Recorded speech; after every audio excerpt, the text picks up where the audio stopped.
Organizational design is the administration and execution of an organization strategic plan.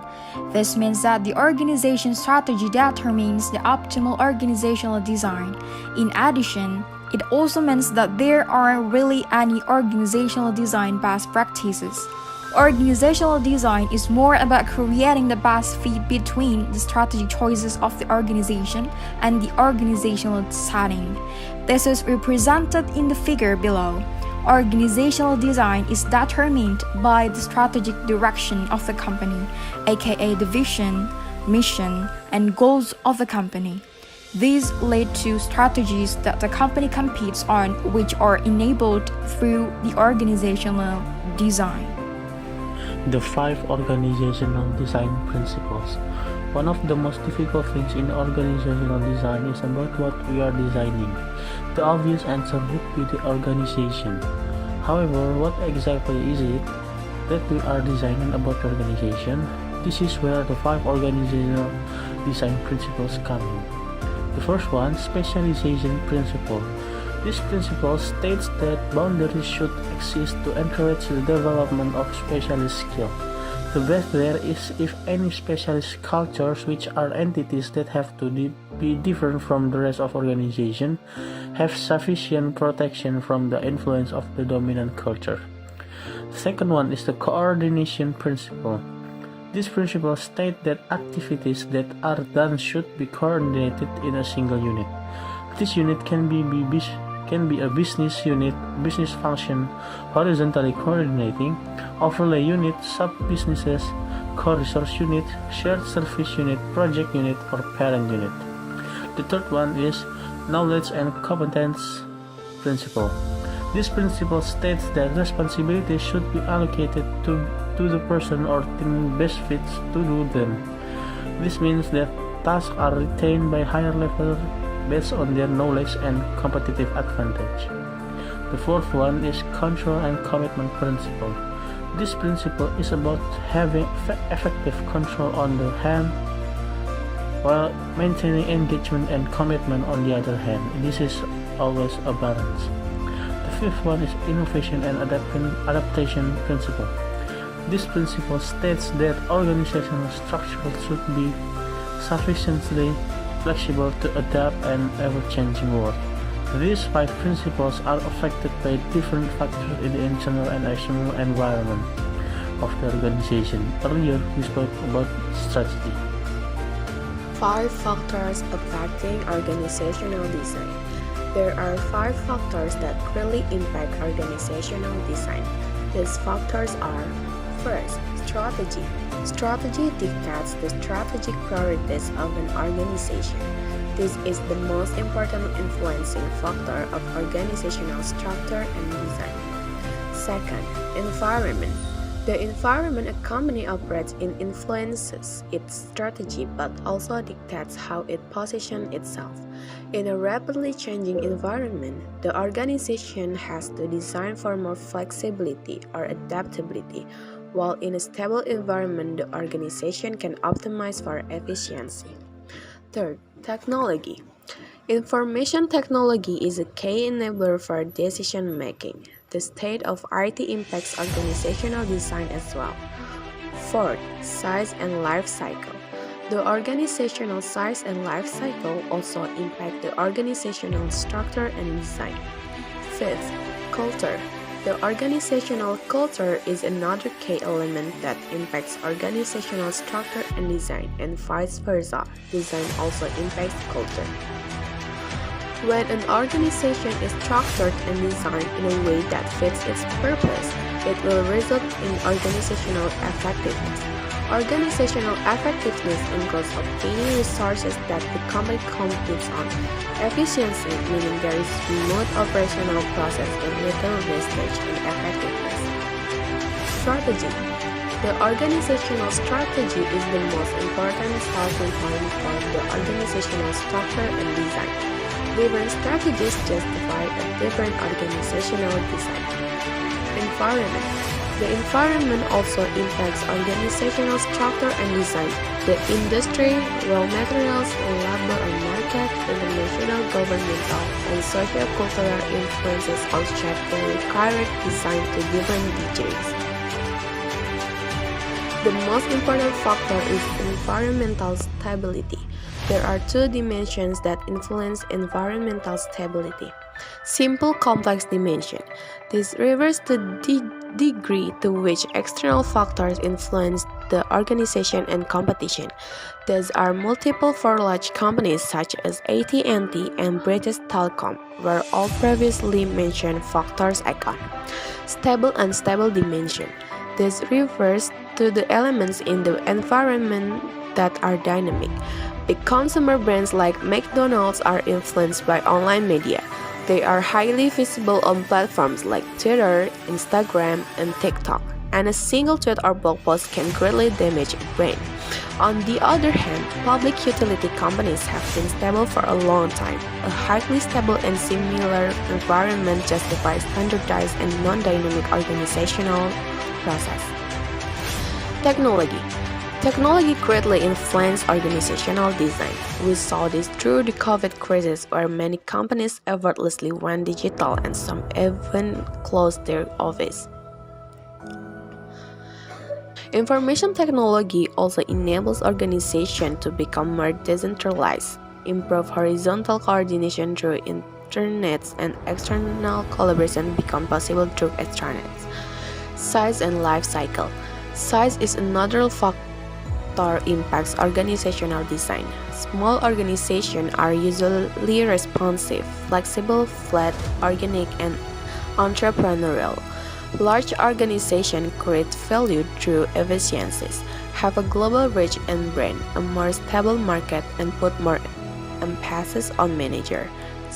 This leads to different organizational design choices. As organizations grow, they go through different stages of development.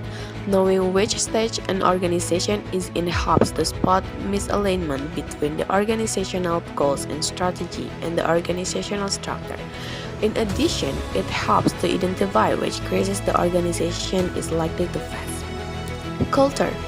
Every organization has its own unique culture based on their values, assumptions, beliefs, attitudes, feelings, stories, heroes, symbols, language, and habits. These cultures are best summarized in the competing values framework. This framework purposes that there are a number of competing values in an organization: flexibility versus stability, and an internal versus external focus. The values compete, meaning that it is not possible to be both stable and flexible, or both internal and external focus. Organizational effectiveness. Once you have created an organizational design appropriate for the 5 factors we mentioned earlier, the result is an effective organization. This means an organization that is able to reach its mission and goals. Organizational effectiveness is hard to measure. However, when we understand it well, the signals in the organization can provide us with input on improvements for the organization. The approaches correspond with different phases of the production process. This is an input, process, output, or IPO model. At each step, organizational effectiveness can be measured. The first indicator of organizational effectiveness is the research-based approach. This approach looks at the input and assesses effectiveness by evaluating whether the organization effectively obtains resources necessary for high performance. The second is the internal process approach, looks at the production process and assesses effectiveness using internal health and economic efficiency. The third indicator is the goal approach. This approach assesses effectiveness by looking at how well the organization reaches its goals. Key here is to focus on operational goals, as these are easier to specify and measure. This case study about a coffee bean production company. This company occasionally struggles to supply the coffee beans required for production. This leads to supply problems, and after a company had missed its latest quarterly sales targets, an inquiry is launched. It turns out that there is a misalignment between the increasingly unstable political landscape of the coffee production countries, leading to disruption in supply and the fixed organizational structure. Further inquiry into decision-making processes shows that decisions to switch supply lines have to be approved at sea level, leading to a delay in decision-making capabilities. These hiccups are the main reason the quarterly sales targets were missed. To fix this, the organization decides to put the responsibility for parts of the supply chain management and procurement department lower in the organization. This leads to faster decision-making, hence making the organization more flexible to respond to changes in the external environment. In this case study, we saw symptoms at all three levels: the input, the process, and the output. In an ideal system, we will want to recognize these symptoms at the input or process level before they will affect the outcome. This can be done by implementing safeguards and creating an early warning system. Chapter 11. Now we talk about the contemporary organizational design. Many of today's organizations are finding that traditional hierarchical organizational design are not appropriate for the increasingly dynamic and complex business environment. There's a team structure. One of the newer concepts in organizational design is team structure, an organizational structure in which the entire organization is made up of work groups or teams. Matrix and project structure. Other variations in organizational arrangement are based on the fact that many of today's organizations deal with work activities of different time requirement and magnitude. One of the arrangements is the matrix structure, an organizational structure that assigns specialists from different functional departments to work one or more projects. Another of this design is the project structure, an organizational structure in which employees continuously work on projects. Next is boundaryless structure. Another approach to organizational design is the boundaryless organization, an organization whose design is not defined by or limited to the horizontal, vertical, or external boundaries imposed by a predefined structure. The virtual organization operating with a small core of full-time employees while hiring outside specialists to work on projects temporarily as needed.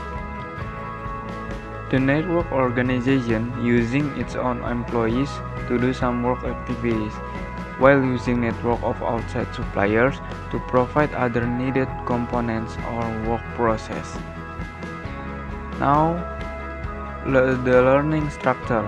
Many organizations have adopted the organizational philosophy of learning organization, which is an organization that has developed the capacity to continuously learn, adapt, and change.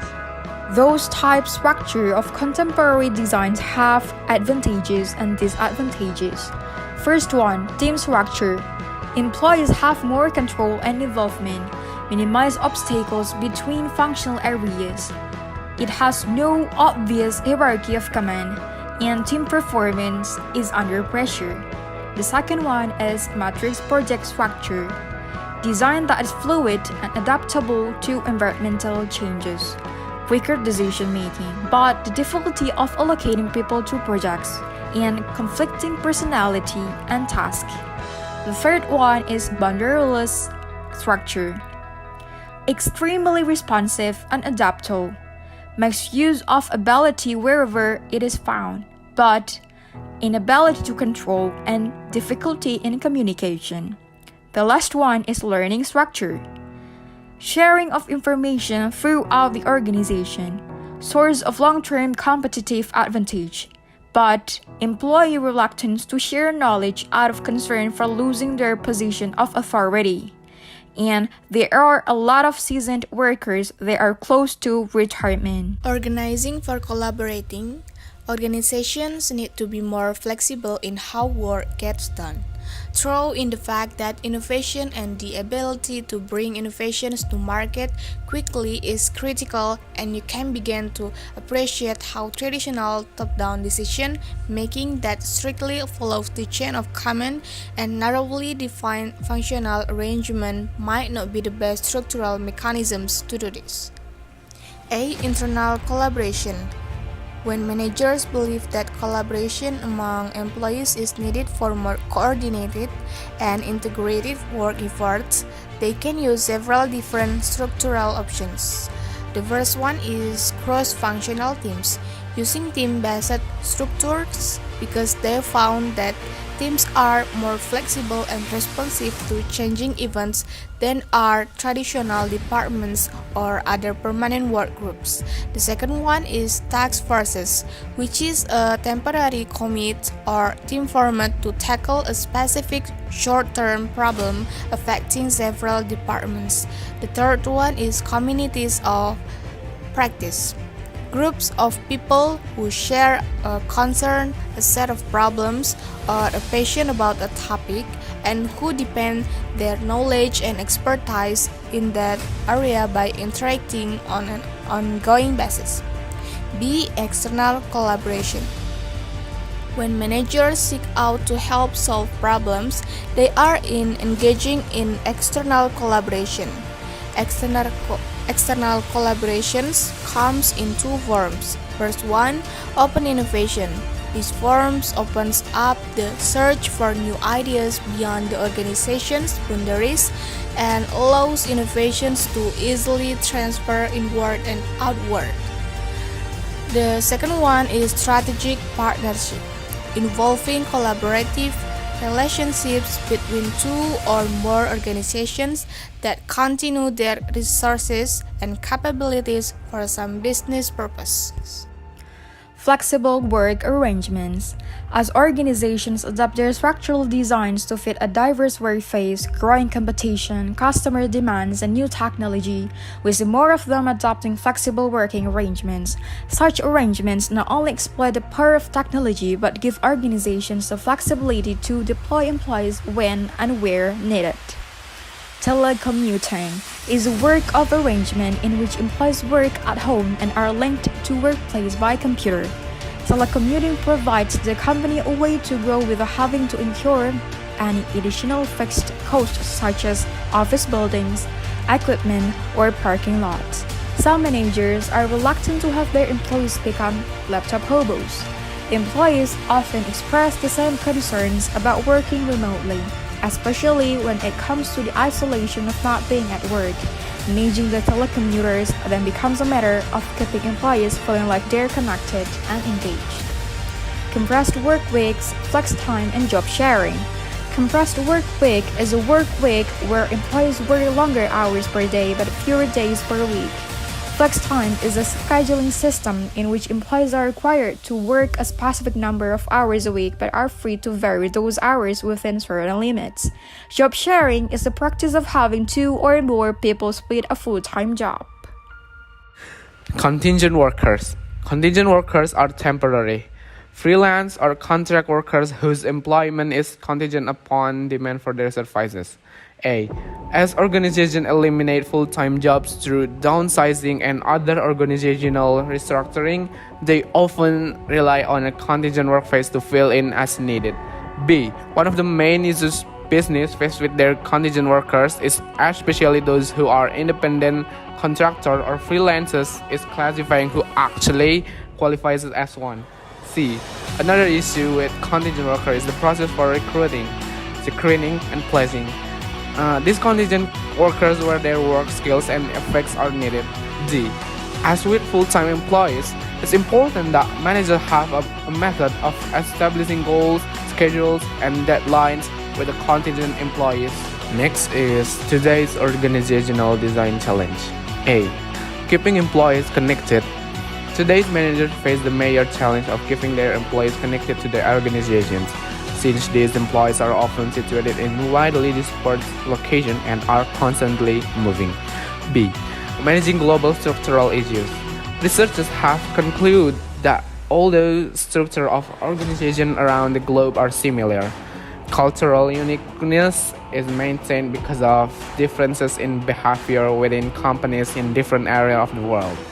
These differences imply that managers must be aware and respectful of the values and practice of different cultures in today's worldwide business environment. Conclusion. There are a series of factors influencing these principles. This includes the organizational strategy, external environment, technology, organizational size, life cycle, and culture. These factors exert pressure on the different organizational design principles. The configuration of these 5 principles determines what the organization will look like. An organization high in coordination will be highly connected, but at the cost of specialization. An organization high on control and commitment will be losing out on innovation and adoption. In the end, organizational design and adaptive organizational design are about making balanced decisions that will give the organization a competitive edge and that will help it reach its objectives.